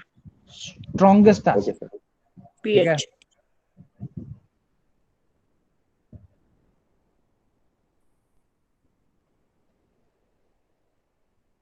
चलिए, तो स्ट्रेंथ के आधार पे बात हो रही है, तो ऑब्वियस सी बात है, स्ट्रेंथ का मतलब तो होता है एक स्ट्रांग होगा एक वीक होगा। तो एक होता है स्ट्रॉन्ग एसिड, एक होता है वीक एसिड। तो जो आपका स्ट्रॉन्ग एसिड होता है, इसको टच भी करोगे तो ये फन एंड एंटरटेनमेंट साइमल्टेनियसली देने की क्षमता रखता है, यानी कि ये करोसिव होता है नेचर का। करोसिव नेचर का मतलब ये है कि हाथ लगाओगे तो जल जाओगे। ठीक है, weak acid is non corrosive. अभी तो बेटा मैं करोसिव नॉन करोसिव भी कह सकता हूँ। ठीक है, फिर मैं आपको टेक्निकल डेफिनेशन दूंगा कि स्ट्रॉन्ग एसिड और वीक एसिड को कैसे क्लासिफाई करें। देखो, जितने भी आपके ऑर्गेनिक एसिड्स हैं वो सारे क्या होते हैं? वीक एसिड्स होते हैं, तभी आप उन्हें खा पाते हो। अगर वो स्ट्रांग होते तो वो एक बार में उसको खाते ही निपट जाते एक बार में। स्ट्रॉन्ग एसिड की बात करूं तो सारे मिनरल एसिड जो हैं वो क्या है? स्ट्रॉन्ग एसिड हैं, except H2CO3 and yes sir. SO3। ये आपके वीक हैं बेटा, these are weak acids. Okay sir. देखो, कोई एसिड वीक है या स्ट्रांग है, ओके सर। ये उसका एक अलग तरीका है निकालने का। पीके बीपीके ये सारे फॉर्मूलेज होते हैं, तो ये सारे आपकी 11th क्लास में आएंगे, वहां आपको सिखा देंगे, तो उससे आपको मालूम पड़ जाएगा एसिड की स्ट्रेंथ, बेस की स्ट्रेंथ निकालना। फिलहाल तो बस आपको क्लासिफाई करना है इजी इजी वे में। ठीक है, कि कौन सा स्ट्रांग है कौन सा वीक है। सारे ऑर्गेनिक जो आप खा पी सकते हो वीक वीक है, जो आप नहीं खा सकते वो स्ट्रांग है। आपको पता है कार्बोनिक एसिड जो है ये मिक्स होता है किसमें? कोका कोला में, पता है आपको? Yes sir. Yes sir. Baking soda और कार्बोनेट वाटर। कोल्ड ड्रिंक कौन कौन पीता है? Yes sir. पीते हो कोल्ड ड्रिंक? Yes sir. थोड़ी पीने पर पी लेते कभी कभी। मत पिया करो बेटा, मजबूरी सर में इस पीना साल में पड़े। से सर इस मजबूरी में साल में अगर सिर्फ if 2 you bar have P some गया। gastric issues or digestion issues, then in that case you can take it as a medicine। Okay sir. और जिन लोगों की आदत होती है ना कि हाँ स्कूल से छुट्टी हुई, अब पेप्सी हमारे, सॉरी किसी किसी ब्रांड का नाम नहीं लूंगा मैं, कोई हमारे पास एक ब्रांड हमारे हाथ में है, this should not be there. तो बेसिकली इन सब चीजों से क्या होता है ये भी आप पता करें, बट मैं आपको बताना चाहता हूँ cold drinks, these chemicals are harmful to you. Instead take a natural refresher. ठीक है, लाइक छाछ हो गया, लस्सी हो गई, this will boost your immunity and definitely going to improve your health। ठीक है, यस सर। आपको पता है कि जो ऑयल हम खाते हैं, these oils are also harmful, these oils can be cancerous। आपने सुना भी होगा कि बाहर का खाना नहीं खाना चाहिए, सुने? Yes sir. Yes sir. कभी समोसे दुकान पे गए हो, उसका तेल काला हो जाता है यस सर। हाँ yes sir, black sir, colour. है ना? नीचे कुछ जम जाता यस सर। Yes sir. क्या आपके साथ बार घरों में कर लेगा। आपके घरों का तेल ट्रांसपेरेंट होता है, am I right? Yes sir. Yes sir. होता है क्योंकि वो कंटिन्यूसली उसे ही यूज किए जा रहा है, किए जा रहा है, किए जा रहा है। तेल की जान निकाल दी है उसने, पर उसे यूज किए जा रहा है। अब यस हुआ सर। क्या, चेंज ही नहीं करता। उसके अंदर ऑक्सीडाइजिंग पार्टिकल्स प्रेजेंट हैं। अगर वो समोसे के अंदर साथ तुम्हारी बॉडी में जाएगा तो सेल का ऑक्सीडेशन स्टार्ट कर देगा, और सेल के ऑक्सीडेशन को ही कैंसर कहते हैं। ठीक है, यस तो सर। जो लोग बाहर खाना खाते हैं, सिर्फ सिगरेट और अल्कोहल से ही कैंसर नहीं हो सकता, इस ऑयल से भी कैंसर हो सकता है। ये बहुत कम लोगों को पता होती है, आपको पता है आज के बाद। तो yes sir. Samosa yes harmful sir. नहीं, वो ऑयल हार्मफुल है। Yes, तो sir. उधर थोड़ा आप बहुत में यूज तो करना चाहिए मतलब, हाँ बेटा बोलो। सर थोड़ा बहुत यूज करना चाहिए मतलब। देखो जहां तक हो सके अवॉइड करो बाहर खाना, पर मजबूरी है तो बेटा क्या बोल सकते हैं। अब इसमें कुछ काउंटर क्वेश्चन मुझे मार सकते हो कि सर हम तो बचपन से खा रहे हैं, हमें तो कुछ भी नहीं हुआ। That is just because of your body immune system and defence system, कि वो जो ऑक्सीडेशन है उसका होने नहीं दे रहा है बेटा। ठीक है, ये सारे एंजाइम्स हमारी बॉडी में प्रेजेंट हैं जो उसका ऑक्सीडेशन होने नहीं देता। Sir, लेकिन HCl strong acid है. क्या Sir, hydrochloric acid strong acid है. एग्जैक्टली सारे मिनरल एसिड इन दोनों को छोड़ के स्ट्रॉन्ग एसिड है। तो सर आपने तो बोला कि आपने टेस्ट भी किया हुआ है सर, वो वेरी corrosive होगा. डाइल्यूट, वेरी डाइल्यूट, गलती से गया था भाई मुंह में, मैं कुल्ला नहीं कर रहा था उससे, Okay, okay, sir. कॉन्फिडेंस नहीं कर रहा था मैं उससे। गलती से एक आध बूंद गया है बेटा मेरे मुंह में, मैंने तुरंत उस पाइप को हटा दिया था अपने मुंह से। Okay, sir. ठीक है, बट हाँ स्टिल उसके साइड इफेक्ट आए आए थे। करोसिव है वो, बहुत डाइल्यूट था वो, क्योंकि लैब आपको जब लैब में काम करने को मिलेगा ना केमिकल्स, तो वो ऑलरेडी डाइल्यूटेड ही होते हैं। टीचर्स को पता होता है कि बच्चा कितना ही समझदार क्यों ना हो, अगर नया नया काम कर रहा है तो गलतियां होंगी, और अगर गलती से बॉडी पे आ गया या वो उसकी उसके बॉडी के अंदर चला गया तो वो लाइफ थ्रेटनिंग हो सकता है। इसलिए केमिस्ट्री लैब में जरा सा भी स्मार्टनेस ना दिखाएं। बाकी बॉडी आपकी, लाइफ आपकी, आप तय करें। आगे बढ़ते हैं। ऑर्गेनिक एसिड ये हो गया। हम बात कर रहे थे, क्या बात कर रहे थे थोड़ी देर पहले, हम बात कर रहे थे कि अभी मैंने बताया कि ऑर्गेनिक एसिड या सॉरी स्ट्रॉन्ग एसिड और वीक एसिड को हम कोरोसिव और नॉन कोरोसिव मैंने बोल के क्लासिफाई कर दिया। जिसको टच करने पे वो बेसिकली आपका हाथ जला दे या किसी का भी हाथ जला दे, दैट इज कोरोसिव। टच नहीं, टच करने में कोई दिक्कत ना हो, खा पी सको तो नॉन कोरोसिव। इस तरह से हम इन्हें क्लासिफाई कर रहे हैं, right? Yes, sir, right. Now Yes, sir.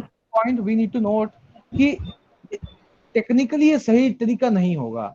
मैंने स्ट्रॉन्ग और वीक को क्लासिफाई तो कर दिया, बट बेस तरीका क्या है क्लासिफाई करने का? ठीक है, अब हम उसकी ओर चलते हैं। अब हम चलते हैं concepts of acid and base. वहां से आपको समझ में आएगा कि कौन सा स्ट्रॉन्ग एसिड है, कौन सा वीक एसिड है। ठीक है, तो अगला टॉपिक है हमारा, that is concept of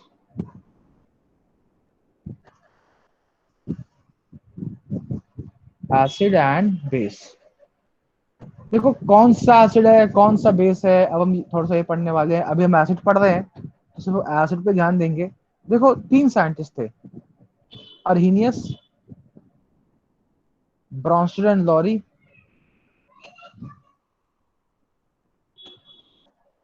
and Levi's. इन्होंने एसिड्स को अपने अपने तरीके से डिफाइन किया हुआ है। ठीक है, नाउ हमारे क्लास 10th में ये है, इन दोनों को भी हम पढ़ लेंगे, क्लास 11th में आता है। पहले हम अर्हीनियस से फोकस करेंगे, चैप्टर के एंड में ये दोनों हम सीख लेंगे।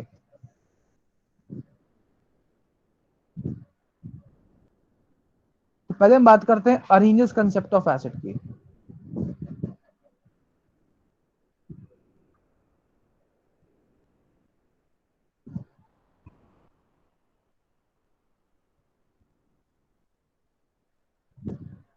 Yes, sir. Arrhenius concept of acids. तो यहाँ पे मैं अर्हीनियस कंसेप्ट की बात करूं, अर्हीनियस नाम का एक साइंटिस्ट था, उसने ये बोला कि N acid is a substance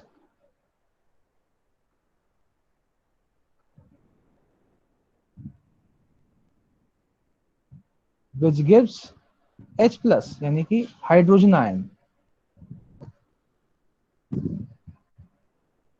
in water.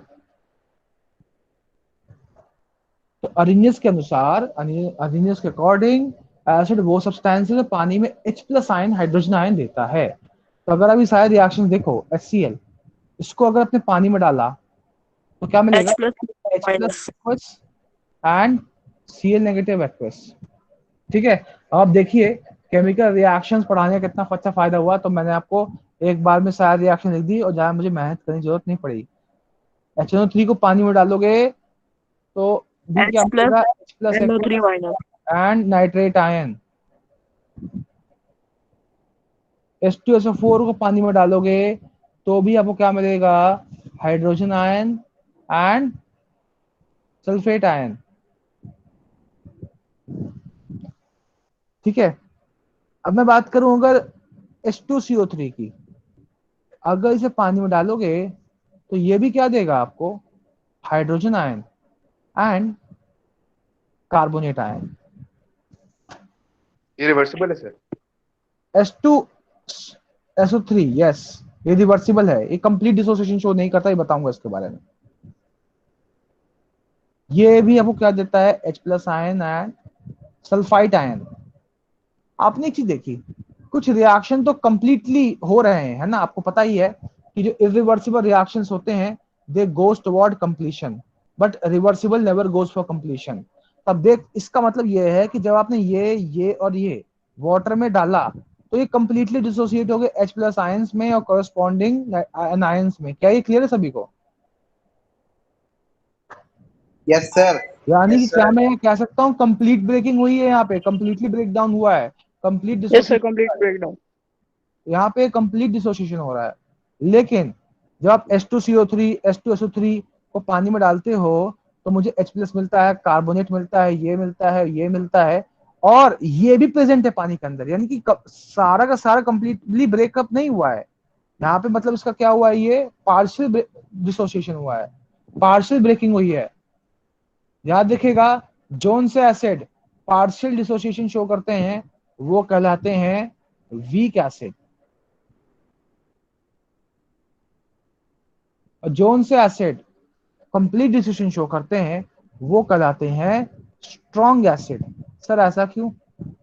Suppose आपके पास 10 मॉलिक्यूल हैं HCl के और 10 मॉलिक्यूल ये भी हैं, आप यहाँ ब्रेक हो गए, 10 मॉलिक्यूल इसके बने, 10 आयन इसके बने, 10 आयन इसके बने।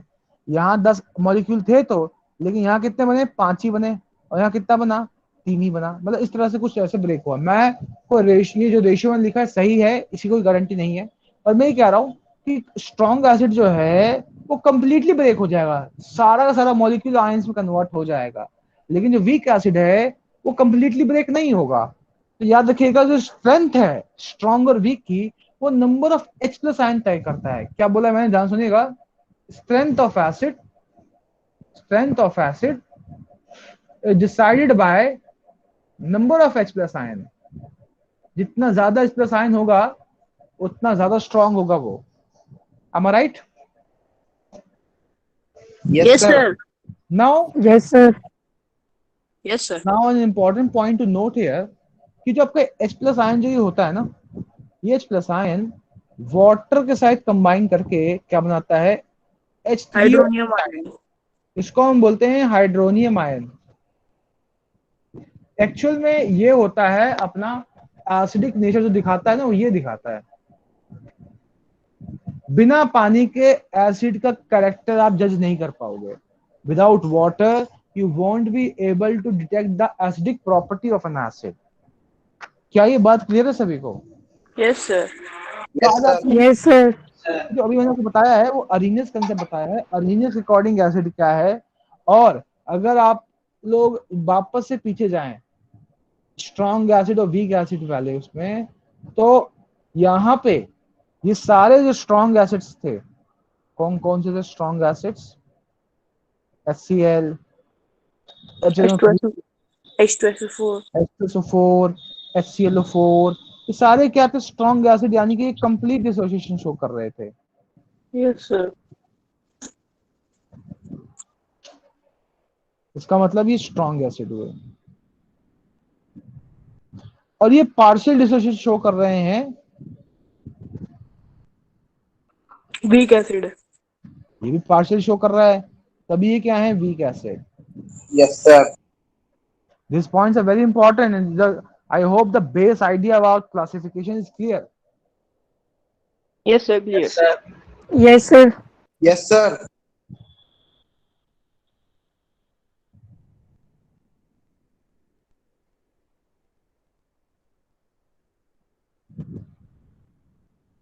नोट किया जाए इसको। Not sir, return.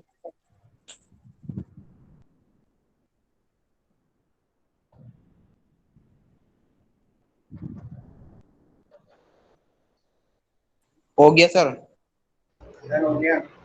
Done sir. So sir हो गया. after having general classification of acids, we will switch back to properties of acids and we'll look into more reactions, how acids react with metals, metal oxides, and other substances. So I'm rubbing the board now. Yes sir, you can do.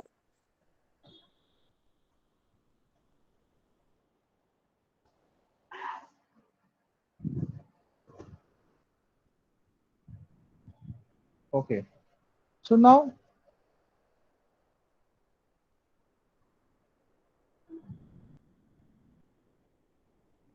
properties of acids are still continued. हम acids की properties पढ़ रहे थे जिसमें हमने पहला point क्या सीखा था?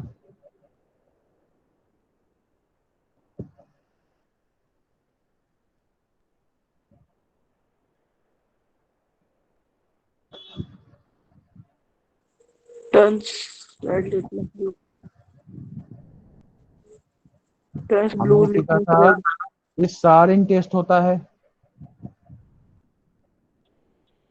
ठीक है, ये ब्लू लिटमस को रेड कर देता है,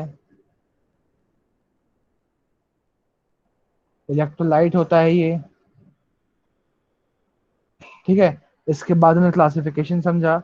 now next statement is reaction with metal, यानी कि एसिड की रिएक्शन अगर मेटल से हो तो क्या होगी। याद रखिएगा, जब मेटल एसिड से रिएक्ट करता है तो बनता है salt plus hydrogen. Hydrogen gas. ये आपका जनरल रिएक्शन होगा क्या? जिंक है बेटा, जिंक की रिएक्शन आप करा दीजिए डाइल्यूट HCl से, आपने रिएक्शन पढ़ी भी है पहले भी। तो क्या मिलेगा आपको? जिंक क्लोराइड जो कि सॉल्ट है और हाइड्रोजन गैस मिलेगी। am I right? Yes sir. Yes sir, right. Yes, sir. Sir.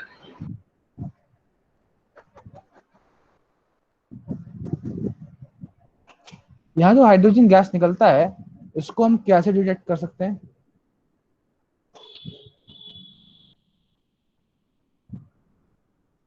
Anybody? क्या सर? एग्जाम में क्वेश्चन आ सकता है इस पे। अरे कहाँ गया?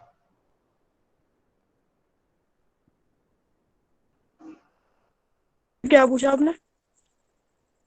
अरे बेटा बोर्ड कहाँ गया मेरा, ये कह रहा हूँ मैं। अच्छा ओके सर. ओ ये रहा।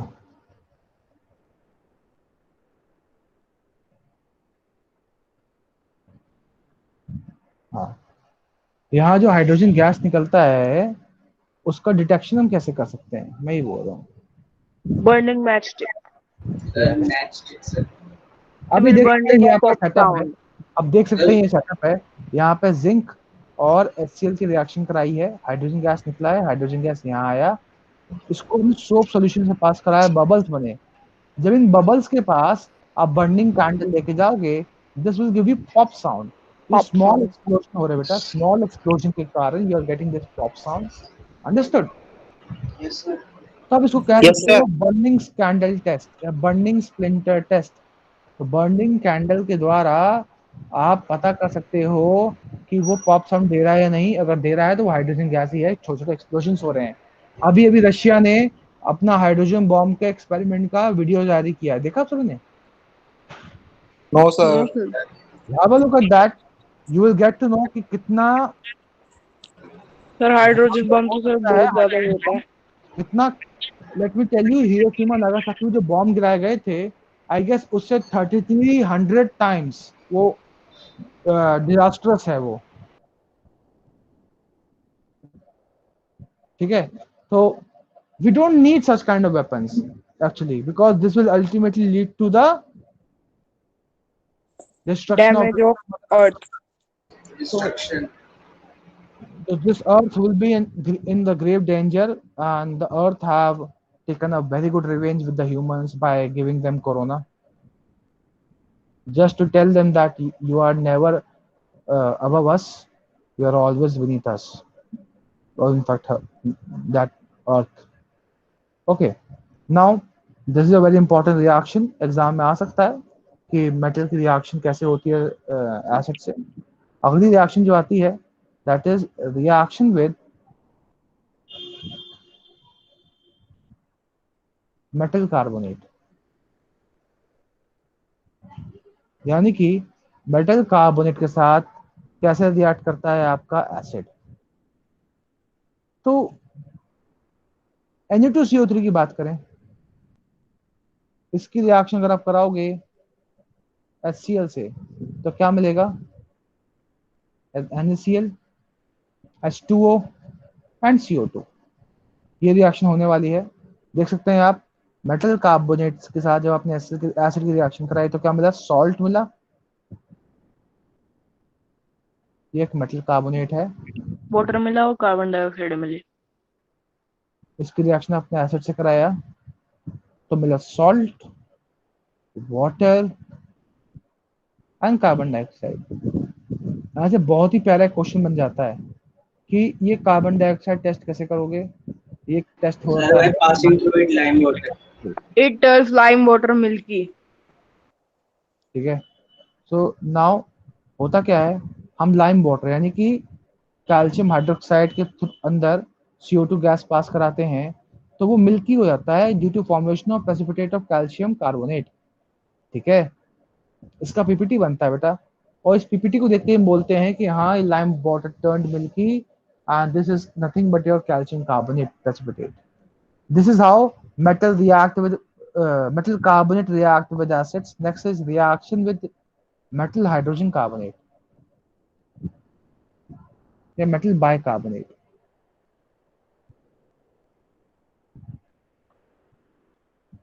तो this is your metal bicarbonate NaCO3।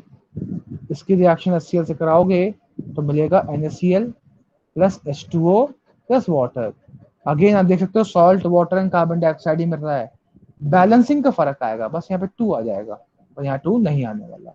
ठीक है, yes sir. Once again metal carbonate, sorry metal carbonate, metal bicarbonate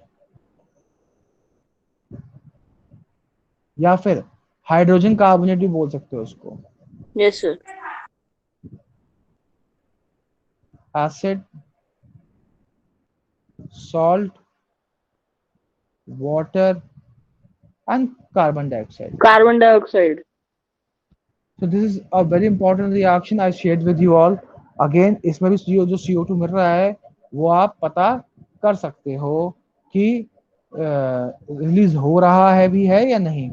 इसका एक बहुत इंपॉर्टेंट पार्ट और ऐड करना चाहूंगा मैं, अगर आपने ये जो लाइम वाटर मिल्की हुआ है ना, इसके फॉर्मेशन कारण हुआ है, प्लस वाटर बना है, तब भी अगर आप CO2 गैस पास कराते जाओगे तो सॉल्यूशन दोबारा से कलरलेस हो जाएगा।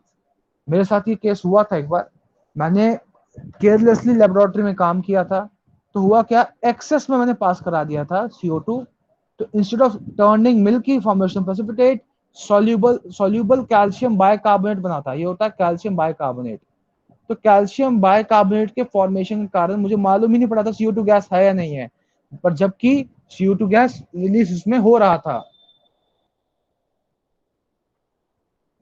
क्या ये क्लियर है सभी को? Yes sir. Yes sir. Clear. बेटा ये जो मैंने अभी पार्ट समझाया है इससे 5 मार्क्स का नेट क्वेश्चन तैयार हो सकता है आपके बोर्ड्स में। ठीक है, एक अननोन कंपाउंड X है, उसका एसिड से रिएक्शन कराया तो एक कंपाउंड बना Y और वाटर रिलीज हुआ, एक गैस रिलीज हुई, वो गैस लाइम वाटर को मिल्की टर्न करता है, लेकिन एक्सेस में पास कराने से again it turned into colourless solution. ऐसे करके क्वेश्चन को फ्रेम किया जाएगा, पर बैकग्राउंड में आपको सारे केमिकल रिएक्शन दिखनी चाहिए, अगर नहीं दिखेगी तो आंसर नहीं कर पाओगे। Yes sir. क्लियर है सभी को? Yes sir. Yes sir. Okay that's great. तो आई होप आज की क्लास में हम यहीं तक इसको रखेंगे बेटा। डाउट्स पूछिए पहले तो अपने No doubt sir. Other students.